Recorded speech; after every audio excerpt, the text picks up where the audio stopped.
तो लगातार हमारी कोशिश है कि आम जनता की सेवा हो, उसके जीवन में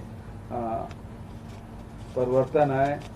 ये हमारी कोशिश शिक्षा, स्वास्थ्य, रोजगार के क्षेत्र में इस दिशा में हम लोग काम कर रहे हैं।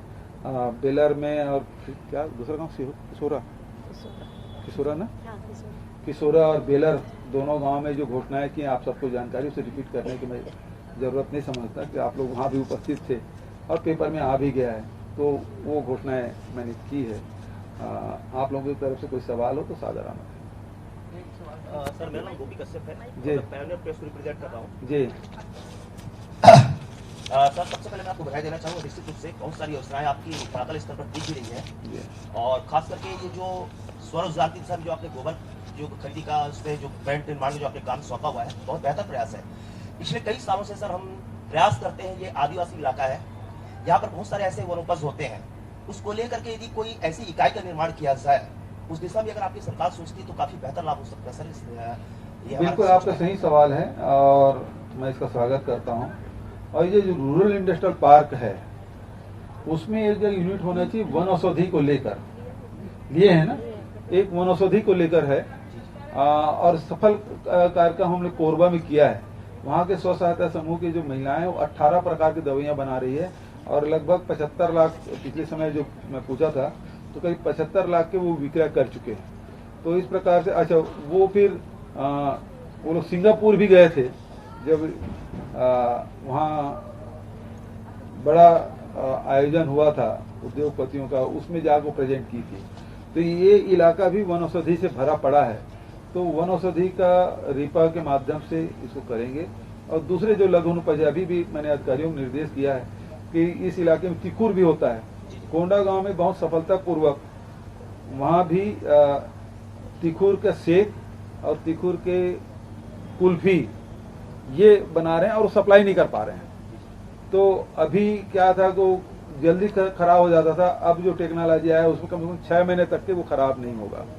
तो ये भी सुरक्षित रखने की भी व्यवस्था हो जाएगी और वहाँ यहाँ भी एक यूनिट हो ताकि यहाँ के लोगों को रोजगार मिल सके। तो हमारी कोशिश ये रिपा के बारे में मैंने आपसे चर्चा नहीं की, लेकिन हर ब्लॉक में 2 रिपा हम लोग लिए हैं, रूरल इंडस्ट्रियल पार्क, जिसमें जो गौठान में काम नहीं हो रहा है उन कार्यों को हम रिपा में लें ताकि ज्यादा से ज्यादा युवाओं को, महिलाओं को रोजगार दे सकें। Thank you sir. एक मेरा प्रश्न और है सर आपसे, बस एक अंतिम प्रश्न सर। निश्चित रूप से पिछले कई सालों से छत्तीसगढ़ के अंदर में स्त्री शिक्षा को लेकर जिस प्रकार से काम हो रहा था, बिल्डिंग तो बन रहे थे, लेकिन आपकी सरकार ने जो आत्मानंद का जो योजना लाई बहुत ही बेहतर, बिल्डिंग को देखने के बाद ही आदमी का मन हो जाता है, बहुत ही एक पॉजिटिव थॉट जाती है। लेकिन एक जो हम देख पा रहे हैं सर कि शिक्षा व्यवस्था में बच्चों को बिल्डिंग के अलावा अच्छे शिक्षकों की आवश्यकता होती है। जो हम देख पा रहे हैं एज अ प्रेस के थ्रू पर, जिस तरीके से शिक्षकों की व्यवस्था होनी चाहिए वो नहीं हो पा रही। अगर इस दिशा में अगर आपकी कोई योजना है सर, कुछ बता। उसमें ये है कि पहली बात तो शिक्षकों की भर्ती हमने की, 14,000 पिछले समय किया था, अभी 12,000 फिर से निकाले हैं, लेकिन अब आरक्षण के चक्कर में भी रुका हुआ है, आप सब जानते हैं उसके बारे में। लेकिन शिक्षकों के ट्रेनिंग की भी व्यवस्था हम लोग कर रहे हैं ताकि बच्चों को गुणवत्तापूर्ण शिक्षा मिल जाए।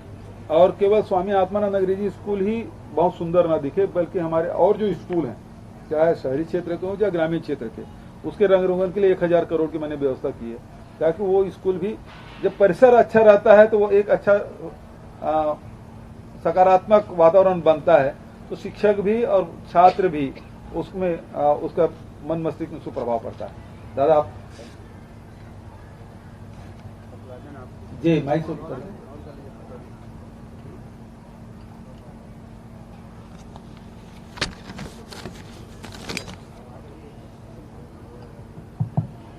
एक छोटा सा प्रश्न है प्रधानमंत्री आवास को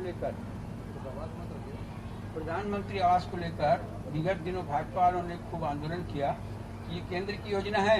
भाजपा वालों ने अभी जो पिछले दिनों लगातार पूरे छत्तीसगढ़ में आंदोलन किया, उसमें आरोप राज्य सरकार के ऊपर में है कि केंद्र की योजना को क्रियान्वयन करने में फेल कर रहे हैं, ये हमारे जनता के लिए बहुत बड़ी घातक है करके जगह जगह आंदोलन किए। बहुत बढ़िया सवाल आपको क्या?